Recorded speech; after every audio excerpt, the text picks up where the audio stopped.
নমস্কার বন্ধুরা, আজকে একটি ছোট্ট ব্লগ আমি শেয়ার করছি। আমি সকালবেলায় ভোর 5টার সময় ঘুম থেকে উঠে হাঁটতে গেছিলাম। একটু হাঁটছি, একটু দৌড়াচ্ছি, একটু মোটা হয়ে গেছি।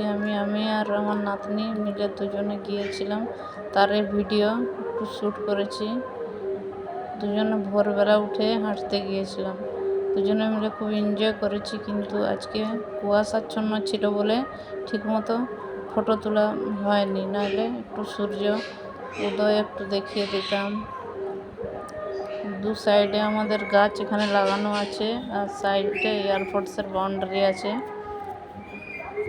তাই আমরা হাঁটতে গিয়েছিলাম।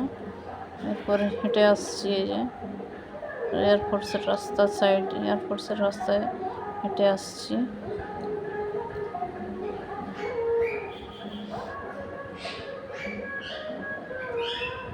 এখানে এই গাছটায় খুব সুন্দর ফুল ফুটেছে, একদম হলুদ হলুদ লম্বা লম্বা ঝুড়ি ঝুড়ি, তাই কয়েকটা ফটো তুলে নিয়েছি, ফটো শ্যুট করে নিয়েছি। সাইডে প্রচুর ধান গাছ আছে, লাগানো হয়েছে ধান গাছ। ব্লগটি যদি ভালো লেগে থাকে অবশ্যই একটু লাইক করে দেবে।